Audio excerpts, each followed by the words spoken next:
10 வயசு புள்ள கூட பக்காவா செய்யும் இந்த பீட்ரூட் அல்வா. அதிகம் செலவு இல்லை. இந்த பீட்ரூட் அல்வா செய்ய கடையில் போய் வாங்கினீங்கன்னா 1 கிலோ 500 ரூபா சொல்லுவாங்க. வீட்டில் 50 ரூபா செலவு பண்ணி ரொம்ப சூப்பரான இந்த அல்வா செஞ்சுட்டேன். செம்ம டேஸ்டியாக சாஃப்டாக இருந்துச்சு. பார்க்கும்போது எப்படி இருக்குது பாருங்கள். இன்றைக்கே ட்ரை பண்ணுங்கள். வீட்டில் ஒரு 4 பொருள் இருந்தால் போதும். இப்போ அதுக்காக பீட்ரூட் எடுத்துருக்கிறேன். நான் ஒரு 2 பீட்ரூட் அளவு எடுத்துக்கிறேன். பீட்ரூட் நல்லா சிகப்பு பீட்ரூட்டாக பார்த்து எடுத்துக்கோங்க. இந்த அல்வாவுக்கு எந்த ஒரு ஃபுட் கலரும் சேர்க்க தேவையில்லை. இந்த பீட்ரூட் கலரே போதும். தோல் சீவிட்டு நல்லா கழுவிட்டு இது போல் மிக்ஸி ஜாரில் கட் பண்ணி சேர்த்துக்கிறேன். நல்லா கலர்ஃபுல்லாக இருக்கிற பீட்ரூட்டாக பார்த்து எடுத்துக்கோங்க. இப்போ 2 பீட்ரூட்டையும் கட் பண்ணி சேர்த்துட்டு இதை லைட்டாக அரைச்சி எடுத்துகிட்டு வந்துடுறேன். பாருங்கள், இது போல் அரைச்சி எடுத்துட்டு இப்போ 2 டம்ளர் அளவுக்கு தண்ணி சேர்த்துக்கிறேன். இந்த அல்வா செய்யறதுக்கு அதிக நெய் கூட தேவையில்லைங்க. 2 டேபிள் ஸ்பூன் நெய் இருந்தால் போதும். இதை லைட்டாக அரைச்சி எடுத்துகிட்டு வந்துடுறேன். பாருங்கள், இது போல் அரைச்சி எடுத்ததை இதை நல்லா வடிகட்டி எடுத்துக்கணும். ஒரு சன்னி வச்சு வடிகட்டி எடுத்துக்கணும். இப்போ ஒரு அடிகனமான பாத்திரம் எடுத்துக்கிறேன். நான் வடிகட்டி எடுத்து வச்சு அந்த பீட்ரூட் ஜூஸை ஒரு 250 ml கப்பில் 1.5 கப் அளவுக்கு சேர்த்துக்கிறேன். நீங்கள் சின்னதாக கிண்ணம் டம்ளரு இது போல் மெஷர்மெண்ட் கப்பு இல்லாட்டினா சின்ன கிண்ணம் டம்ளர் அது போல் எதில் வேணாலும் அளந்து சேர்த்துக்கலாம்.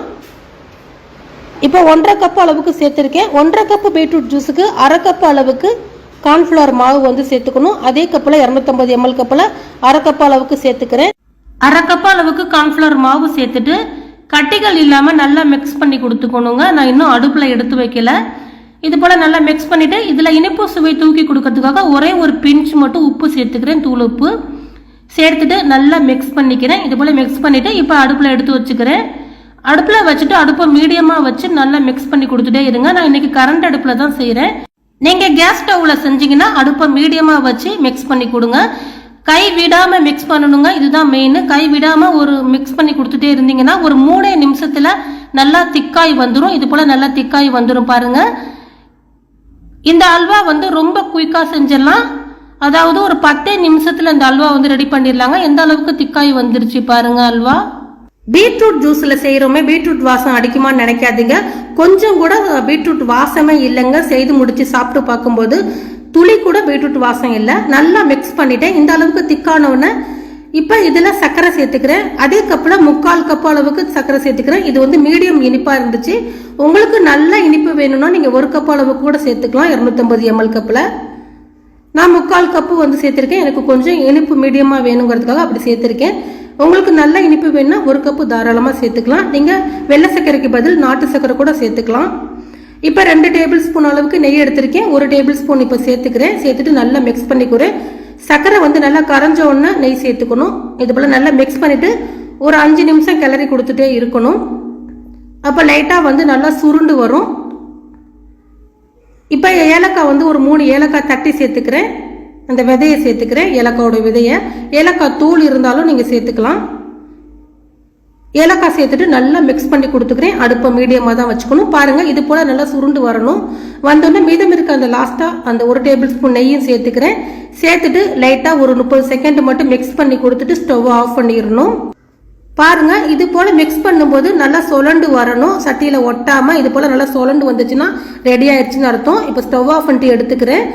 இப்போ ஒரு கேக்கு ட்ரை அதில் கொஞ்சமாக பிஸ்தா இருந்துச்சு, அதை சேர்த்துக்கிறேன். பிஸ்தா சேர்க்கறது நம்மளோட விருப்பம் தான். இருந்தால் சேர்த்துக்கோங்க பாதாம் பிஸ்தா. இப்போ ஃபுல்லாக எல்லா அல்வாவையும் சேர்த்துட்டு லைட்டாக ஒரு ஸ்பூன் வச்சு இது போல் செய்து கொடுத்துக்கிறேன். சமப்படுத்தி கொடுத்தா நம்ம கட் பண்ணுறதுக்கு நம்மளுக்கு கரெக்டாக வரும். கரெக்டாக ஒரு 1 மணி நேரம் ஆற வச்சோம்னா ரொம்ப சூப்பராக நம்ம பீஸ் போட்டு எடுக்கலாம். ஒரு 1 மணி நேரம் ஃபேன் காற்றுல தான் வச்சுருந்தேன். நல்லா ஆறி செட் ஆயிடுச்சு. இது போல் பீஸ் போட்டு எடுத்தோம்னா ரொம்ப சூப்பராக கட் பண்ணுறதுக்கு வருது. பாருங்கள், எவ்வளோ அருமையாக பீட்ரூட்டை வச்சு ரொம்ப சிம்பிளான பொருளை வச்சு 2 டேபிள் ஸ்பூன் நெய் வச்சு செஞ்சுட்டோம்.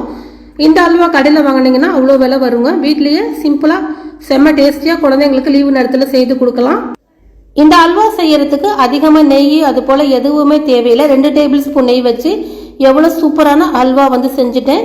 இந்த அல்வா பார்த்தீங்கன்னா 1/2 கிலோவுக்கு மேலே தான் இருந்துச்சு. எனக்கு செம்ம சூப்பர் டேஸ்ட்லேயும் இருந்துச்சு. பீட்ரூட் வாசம் துளி கூட இல்லைங்க. பார்க்கும்போதே உடனே செய்து சாப்பிடணும் போல தோணுதா?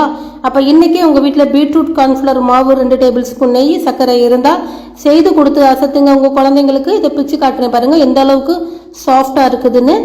இந்த ஹல்வா செய்து பார்த்துட்டு எப்படி வந்துச்சுங்கிறத மறக்காமல் கமெண்ட்ஸில் சொல்லுங்கள். வீடியோ பிடித்திருந்தால் லைக் பண்ணுங்கள், ஷேர் பண்ணி ஃபாலோ பண்ணாதவங்க பண்ணுங்கள்.